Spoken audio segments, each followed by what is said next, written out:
नमस्कार दोस्तों, स्वागत है आप सभी का पुरुषोत्तम मास महात्मा के 14वें अध्याय में। ओम नमो नारायण। श्री नारायण बोले। इसके बाद चिंता से आतुर राजा दर्दनवा के घर वाल्मीकि मुनि आए, जिन्होंने परम अद्भुत तथा सुंदर रामचंद्र जी का चरित्र वर्णन किया है। राजा ने दूर से ही वाल्मीकि मुनि को आता हुआ देखकर घबराहट के साथ जल्दी से उठकर भक्तियुक्त हो उनके चरणों में दंडवत प्रणाम किया। भली भांति पूजन कर उत्तम आसन पर ऋषि को बैठाया, उनके चरणों को गोद में लेकर दोनों हाथों से धोया और उस चरणों तक को बड़े हर्ष के साथ सिर से धारण कर शुक पक्षी की बात स्मरण करता हुआ राजा दर्दनवा ने मधुर वचन से यूं कहा।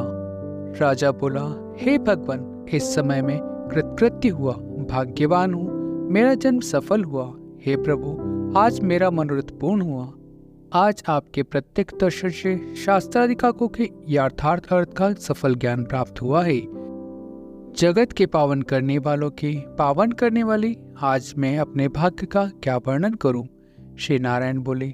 इस तरह वाल्मीकि मुनि को कहकर वह राजा मौन हो गए। बाद में वाल्मीकि मुनि उस राजा को विनय युक्त देखकर बड़े प्रसन्न हुए और जनता को आनंदित करते हुए बोले। वाल्मीकि मुनि बोले, हे नरश्रेष्ठ, ठीक है, तुमसे उक्त प्रकार की सब बातों का होना संभव है। हे राजन, तुम चिंता से आतुर क्यों हो? सो सब मन की बात कहो। ऐसा मालूम पड़ता है कि तुम्हारी कुछ कहने की इच्छा है, इसलिए हे महात्मते उसे कहो। राजा दर्दनवा बोला, आपके चरण कमल की कृपा से हमेशा सुख है, परंतु हे विद्वान, हमारे हृदय में बड़ा संदेह है। वन में होने वाले शुक पक्षी के मुख से निकले हुए बाण के समान उस वचन को दूर करे। किसी समय में शिकार खेलने के लिए गहन वन में निकल गया। वहां भ्रमण करता हुआ एक तालाब देखा, जिसका जल पिया। बाद में थकावट दूर करने के लिए एक बड़े वट वृक्ष के नीचे बैठ गया। अत्यंत घनी तथा सुंदर छाया वाले और मन एवं नेत्र को आनंद देने वाले उस वृक्ष पर बैठे हुए एक सुंदर शुक पक्षी को देखा। जब उस शुक पक्षी पर हमारी दृष्टि गई, तब उसने हमारे सम्मुख होकर एक श्लोक पढ़ा। शुक बोला, इस पृथ्वी पर विद्यमान अतुल सुख को देखकर तू तत्व का चिंतन नहीं करता है, तो इस संसार के पार कैसे जाएगा? मैं इस प्रकार शुक पक्षी के वचन को सुनकर विस्मित हो गया। हे ब्राह्मण, मैं नहीं जानता कि उस शुक पक्षी ने ही ऐसा क्यों कहा। इस हमारे हृदय का संदेह को आप दूर करने के योग्य हैं। हमारा राज्य सुख तथा सुंदर 4 पुत्र, सुंदर पतिव्रता स्त्री, हाथी, घोड़े, रथ, सेना, हे ब्राह्मण, ये सब अतुल समृद्धि इस समय हमें किस पुण्य से प्राप्त है? यह सब विचार कर संक्षेप में कहने की आप योग्य हैं। राजा दर्दनवा के वचनों को वाल्मीकि मुनि सुनकर प्राणायाम कर एक मुहूर्त तक ध्यान में मग्न हो, हाथ में रखे हुए आंवले के फल के समान विश्व संसार के भूत, भविष्यता और वर्तमान विषय हैं, उनको हृदय में समाधि के बल से जानकर और निश्चय कर राजा से बोले। वाल्मीकि मुनि बोले, हे राजाओं में श्रेष्ठ, अपने पूर्व जन्म का चरित्र तुम सुनो।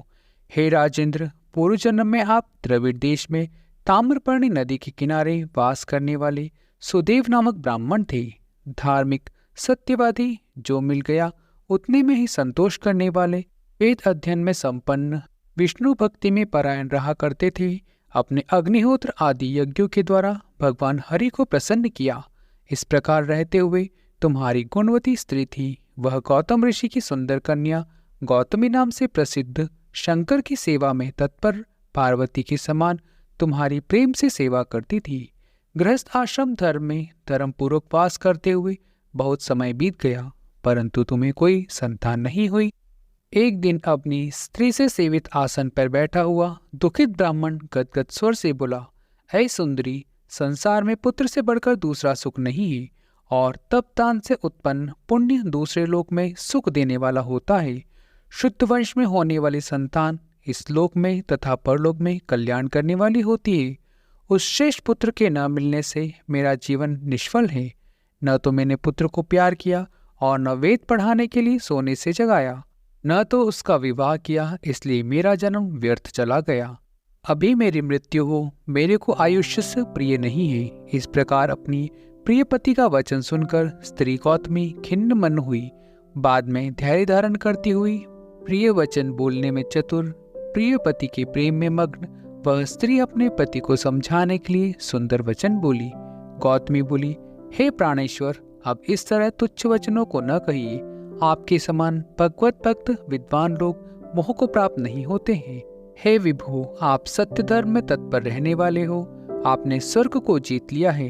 हे सुव्रत अर्थात सुंदरव्रत करने वाले, आप जैसे ज्ञानी को पुत्र से सुख की प्राप्ति कैसी, अर्थात ज्ञानी पुरुष पुत्रों से होने वाले सुख की इच्छा नहीं करते हैं। हे ब्राह्मण, पहले चित्रकेतु नामक राजा पुत्र शोक से संतप्त हुआ, तब नारद और अंगिरा ऋषि के आने पर पुत्र शोक से मुक्त हो संसार से उद्धार को प्राप्त हुआ। इसी प्रकार राजा अंगवेन नामक दुष्ट पुत्र के कारण रात्रि के समय वन को चला गया। इसी तरह हे स्वामिन, आपको भी संतति दुख देने वाली होगी। फिर भी हे तपोनिधि, यदि आपको सत्पुत्र की लालसा है तो प्रसन्नता से जगत के नाथ, समस्त अर्थों के दाता हरि भगवान की आराधना करें। हे ब्राह्मण, पहले सांख्यचार कदम ऋषि ने जिनकी आराधना कर पुत्र को प्राप्त किया, जो कि पुत्र योगियों में श्रेष्ठ कपिल देव नाम से प्रसिद्ध हुआ। ब्राह्मण श्रेष्ठ इस प्रकार अपनी धर्मपत्नी के वचन सुनकर तथा निश्चय कर उस अपनी गौतमी स्त्री के साथ ताम्रपर्णी नदी के तट पर गया। वहां जाकर उस पवित्र तीर्थ में स्नान कर अत्यंत श्रेष्ठ तप करने लगा। 5-5 दिन के बाद सूखे पत्ते तथा जल का आहार करता। इस प्रकार तप करते हुए तपोनिधि सुदेव ब्राह्मण को 4000 वर्ष व्यतीत हो गए।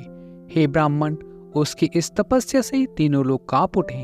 भक्तवत्सल भगवान उस सुदेव ब्राह्मण की अत्यंत उग्र तपस्या को देखकर जल्दी से गरुड़ पर सवार होकर प्रकट हुए। श्री नारायण बोले, नवीन मेघ के समान जगत की रक्षा करने में समर्थ 4 भुजा वाले प्रसन्न मुख मुरारी को देखकर सुदेव शर्मा ब्राह्मण हर्ष के साथ मुकुंद भगवान को साष्टांग प्रणाम करता हुआ बोला। इति श्री ब्रह्मनारद पुराणे पुरुषोत्तम मास महात्म्ये चतुर्दशो अध्याय संपूर्ण। तो मित्रों, मिलते हैं अगले अध्याय में। तब तक हरि नाम जपते रहिए। हरि बोल, गोविंद बोल।